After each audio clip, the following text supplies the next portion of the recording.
Hello and welcome to JK Civil Services. I hope you are all doing good. जो previous lecture था उसमें ये सारा topic complete नहीं हुआ था. वीडियो बड़ा बनने से फिर वीडियो अपलोड में करने में प्रॉब्लम आती है. अब जो भी कंसेप्ट इस सिंपल एंड कंपाउंड इंटरेस्ट में रहा है, आज हम इसको कंप्लीट करने जा रहे हैं. स्टार्ट करते हैं आज का टॉपिक कंसेप्ट 5 से.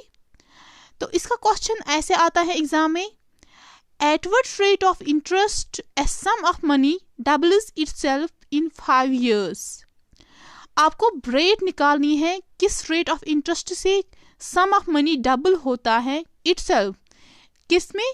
पीरियड क्या है, टाइम पीरियड क्या है, 5 years में कि जो मनी है वो डबल होता है. आपको वो रेट बताना है वो क्या है. तो हम मेथड फर्स्ट से देखेंगे. फार्मूला आपको याद रखनी है, rate is equal to n-1 divide by t into 100. तो अगर आपको इस टाइप के क्वेश्चंस एग्जाम में आ जाएंगे, आपको ये फार्मूला अप्लाई करनी है. फॉर एग्जांपल अगर आपको रेट निकालनी है, टाइम निकालना है, तो नंबर ऑफ टाइम्स निकालना है, तो आप इसी फार्मूला से निकाल सकते हो. चलते हैं देखिएगा कि क्वेश्चन कैसे सॉल्व करेंगे. तो क्वेश्चन है उसमें जो n है, n क्या है, नंबर ऑफ टाइम्स. तो यहाँ पे नंबर ऑफ टाइम्स क्या है, डबल होता है. वो जो मनी है वो डबल होता है, दैट इज 2. Double means 2. तो n इज हियर 2. हमें क्या निकालना है, रेट. तो रेट इज इक्वल टू, इस फार्मूला में वैल्यूज पुट कीजिएगा, that is 2 - 1 divide by time is here 5 years into 100. तो 2 - 1 इज 1 डिवाइड बाई 5 क्रॉस 100. 5 1 और 5 5 20 और 100. तो यहाँ पे क्या है, 20 हमारा रेट ऑफ इंटरेस्ट आया. तो ये मेथड फर्स्ट है. अगर आपके क्वेश्चन में, आपको यहाँ पे ध्यान रखना है, अगर आपके क्वेश्चन में जो टाइम नंबर ऑफ टाइम्स हैं वो डबल होगा, तो उस टाइम आप ये फार्मूला भी अप्लाई कर सकते हो. कब? जब n 2 के बराबर होगा, उस टाइम आप रेट इस फार्मूला से भी निकाल सकते हो. फार्मूला क्या है, आपको 100 को डिवाइड करना है टाइम पीरियड. सिंपल, 100 को डिवाइड करना है टाइम पीरियड. लेकिन कब? जब n नंबर ऑफ टाइम्स होगा डबल 2, तब आपको ये वाली फार्मूला अप्लाई करनी है. यहाँ पे टाइम क्या है, 5 है, तो रेट निकालिएगा, 100 को डिवाइड कीजिएगा 5, आपका जो रेट आ जाएगा यहाँ पे दैट इज 20%. तो ये है जनरल फार्मूला. और ये है जब n होगा, जब नंबर ऑफ टाइम्स होगा 2, ये फार्मूला तब अप्लाई होगी. चलते हैं क्वेश्चन नंबर 2 की और इसी कंसेप्ट के related. At what rate of interest a sum of money doubles itself in 8 years. यहाँ पे भी डबल, यहाँ पे भी n is equal to 2 है, यहाँ पे भी आप वो फार्मूला, दोनों फार्मूला अप्लाई कर सकते हो. तो रेट निकालेगा फर्स्ट फार्मूला से, n - 1 divide by t into 100. तो n here is 2, t here is 8 years. तो इसमें अप्लाई कीजिएगा, आपको आ जाएगा 2 - 1 डिवाइड बाई 8 इंटू 100. यहाँ पे कीजिएगा 8 1 और 8 8 12.5 और 100. तो इसको कीजिएगा, यहाँ पे 2 - 1 इज 1, तो आपका जो रेट आ जाएगा वो है 12.5%. तो यहाँ पे जो n है वो 2 है, डबल होता है. तो आप ये फार्मूला भी अप्लाई कर सकते हो. रेट इज इक्वल टू 100 को डिवाइड कर सकते हो t हियर इज 8 years. तो आपका आंसर 12.5 आ जाएगा, सेम जो यहाँ पे आ गया था. तो आप इस फार्मूला से अप्लाई करो या इस फार्मूला से, लेकिन ये फार्मूला तब अप्लाई करोगे जब आपका n नंबर ऑफ टाइम्स 2 होगा. चलते हैं क्वेश्चन नंबर 3 की ओर. Find the rate at simple interest at which a sum becomes 4 times of itself in 15 years. यहाँ पे टाइम पीरियड है वो 15 years है, और जो मनी है वो 4 times होता है. यहाँ पे ध्यान रखिएगा, यहाँ पे इस टाइम डबल नहीं है, तो जो दूसरी फार्मूला है वो अप्लाई नहीं होगी. यहाँ पे ओनली फर्स्ट फार्मूला अप्लाई होगी, that is rate is equal to n - 1 divide by t into 100. ये याद रखिएगा. तो यहाँ पे n क्या है, 4 times है, -1 कीजिएगा, डिवाइड बाई टाइम पीरियड है 15 इंटू 100. 4 - 1 इज 3, वही लिखा यहाँ पे, डिवाइड बाई 15 इंटू 100। तो यहाँ पे कैंसिलेशन पॉसिबल है, 3, 5 और 15, 3, 2 और, तो यहाँ पे कीजिएगा कैंसिलेशन, 3, 1 और 3, 3, 5 और 15, 5, 1 और 5, 5, 20 और 100। तो क्या आया आंसर? 20%। तो जो रेट है उसको आया यहाँ पे 20%। तो चलते हैं कंसेप्ट नंबर 6 की ओर। कंसेप्ट नंबर 6 क्या है? यहाँ तक आपको सारे जो कंसेप्ट्स हैं ये एग्जाम में आने के बहुत चांसेस हैं। अब ये कंसेप्ट्स देखिएगा। कंसेप्ट है 6000 workers were employed to construct a river bridge in 4 years। तो टाइम पीरियड है 4 years यहाँ पे। तो 6000 वर्कर्स, जो 6000 वर्कर्स हैं, that is principal, were employed, उनको क्या करना है? उनको एक ब्रिज कंस्ट्रक्ट करना है, एक रिवर ब्रिज कंस्ट्रक्ट करना है 4 साल में। Eight the end of first year, जब पहला साल एंड हुआ तो 20% वर्कर्स वर रिट्रेंचड। यहाँ पे ध्यान रखिएगा, रिट्रेंचड है। 20% जो वर्कर्स है वो retrenched means decrease. At the end of second year 5% of the workers at the time were retrenched. तो सेकेंड ईयर ये हुआ, rate is changing here. However, to complete the project in time, the number of workers was increased by 15%. तो यहाँ पे क्या है? Increase हो रहा है। तो यहाँ होता क्या है क्वेश्चन में? रेट चेंज होती है। मैंने आपको फर्स्ट लेक्चर में बताया, जब आपके क्वेश्चन में रेट चेंज होगा विद टाइम, फर्स्ट ईयर के लिए एक रेट, सेकंड ईयर के लिए दूसरी रेट और थर्ड ईयर के लिए तीसरी रेट, तो उस टाइम कौन सी फार्मूला अप्लाई करनी है वो आप देखिएगा। आपको निकालना क्या है यहाँ पे? How many workers were working during the 4th period. तो आपको निकालना है कितने वर्कर्स थे 4th ईयर में वो काम कर रहे थे, आपको वो निकालना है। तो कैसे निकालेंगे? ये तो कुछ ज़्यादा वो डरावना कुछ नहीं है, बस फार्मूला अप्लाई करनी है जो मैंने आपको फर्स्ट लेक्चर में बताई थी कि वो क्या है। हमारा जो अमाउंट होता है वो होता है, यानी कि यहाँ पे अमाउंट नहीं है, यहाँ पे आपको वर्कर्स, नंबर ऑफ वर्कर्स निकालने हैं।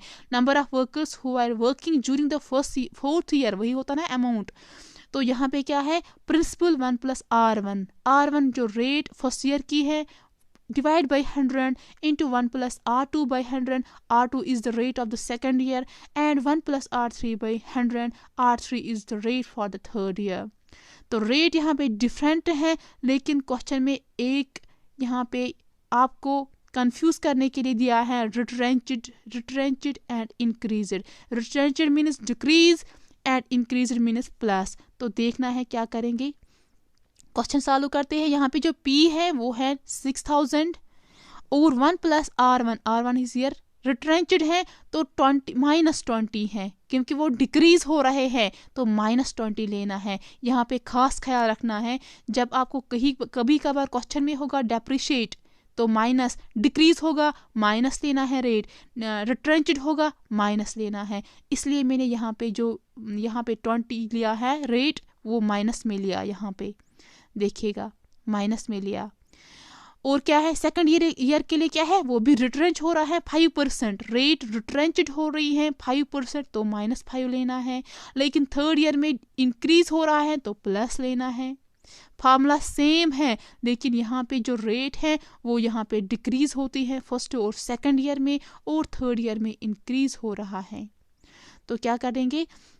6000 इसको सॉल्व कीजिएगा, 0 0 कैंसिल, 2 1 और 2 5 और 10, यहाँ पे बचेगा 1 - 1 by 5, और यहाँ पे 5 1 5 20 और 100, 1 - 1 by 20, और यहाँ पे 5 3 और 15, 5 20 और 100, 1 + 3 by 20, यही मैंने यहाँ पे लिखा।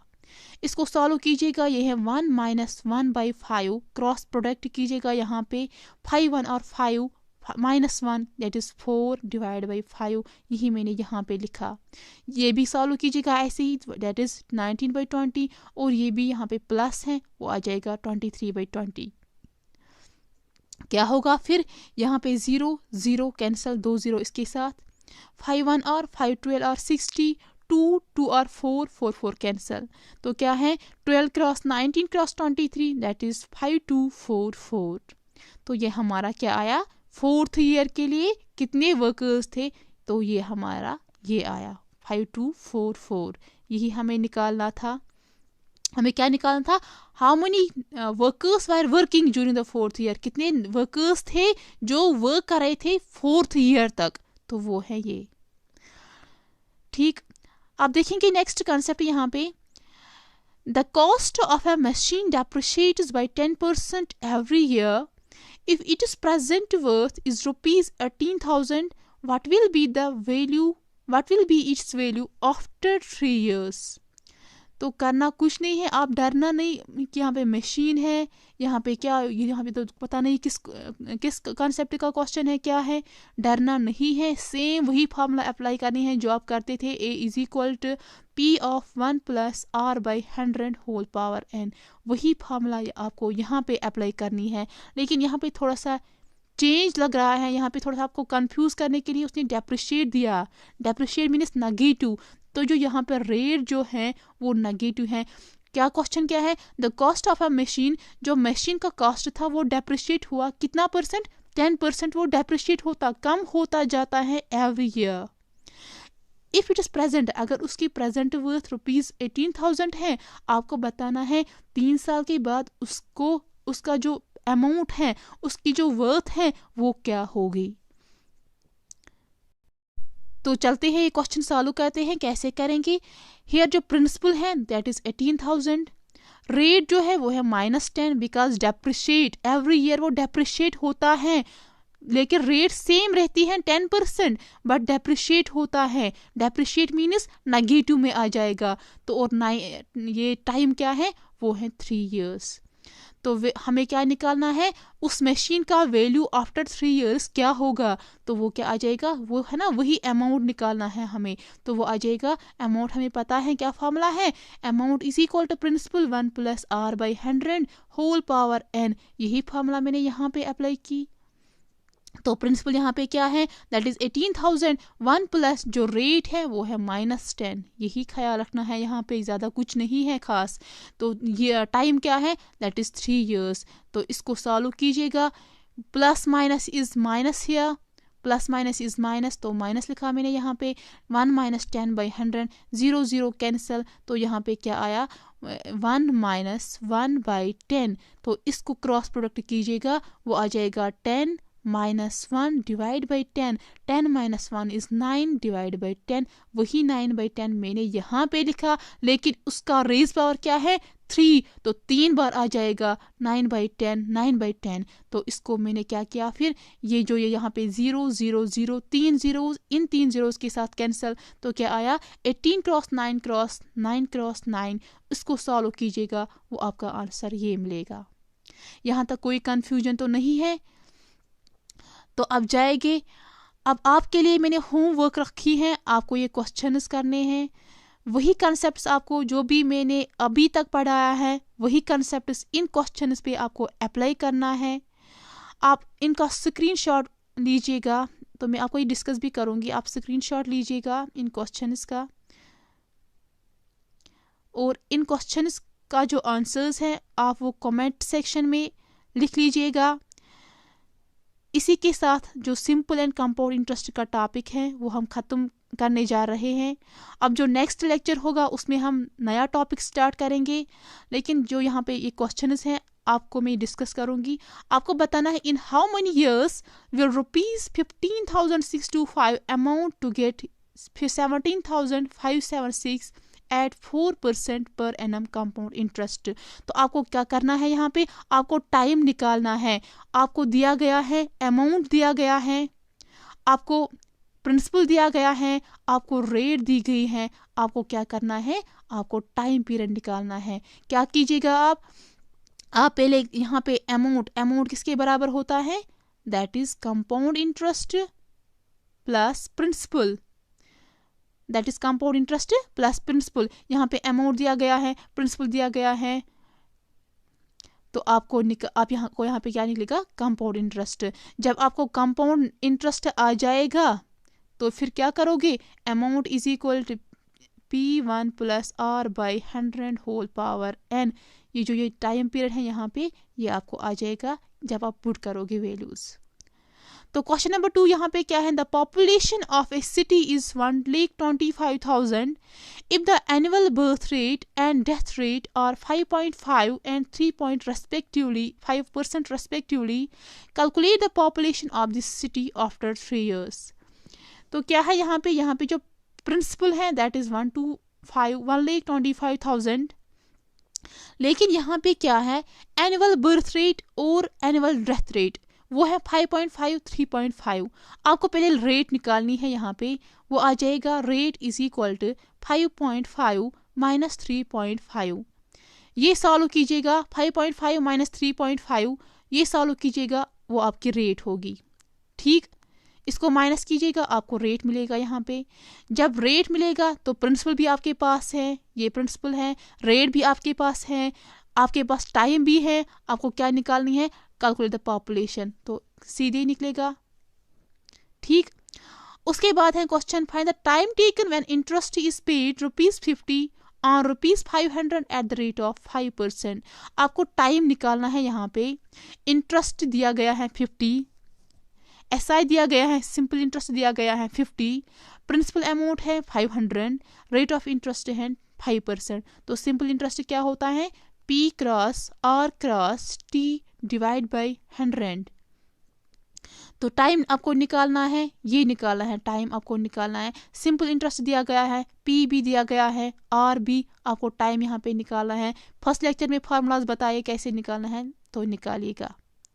Question number 4 here is, a sum of money doubles itself at compound interest in 15 years.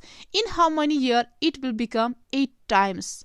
तो सिंपल इंटरेस्ट है यहाँ पे, आपको क्या बताना है, कंपाउंड इंटरेस्ट है यहाँ पे, आपको बताना है sum of money doubles, sum of money double होता है 15 ईयर्स में, आपको बताना है ये 8 ईयर्स में कितना होगा, 8 ईयर्स में 8 टाइम्स ये कितने ईयर्स में होगा। सॉरी, आपको क्वेश्चन है सम ऑफ मनी वो डबल होता है 15 ईयर्स में, तो 8 टाइम ये कब होगा। यहाँ पे 2 टाइम होता है, आपको बताना है 8 टाइम ये कब होगा। तो उसके लिए भी मैंने ऊपर फार्मूला बताई है, वो कीजिएगा इसमें पुट। क्वेश्चन नंबर 5 क्या है यहाँ पे, a sum of 12,500 amounts to ₹15,500 in 4 years at the rate of simple interest, find the simple interest. तो आपको क्या करना है, यहाँ पे सिंपल इंटरेस्ट फाइंड करना है। आपके पास सम प्रिंसिपल दिया गया है, सम अमाउंट, तो अमाउंट भी दिया गया है, टाइम भी दिया गया है, आपको रेट ऑफ इंटरेस्ट निकालना है, रेट निकालनी है आपको, फिर उसके बाद सिंपल इंटरेस्ट निकालना है। आसान है, पहली वाली फार्मूला लगानी है जो पहले लेक्चर में बताई।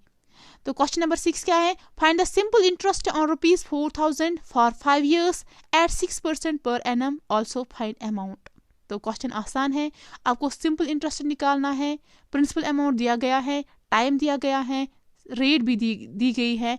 आपको क्या करना है, SI is equal to P cross R cross T divide by 100। तो इसमें वैल्यूज पुट कीजिएगा, क्या है, P भी 4,000 है, रेट है 6%, R है 5 years डिवाइड बाई 100 कीजिएगा, आपको वहाँ पे सिंपल इंटरेस्ट निकलेगा।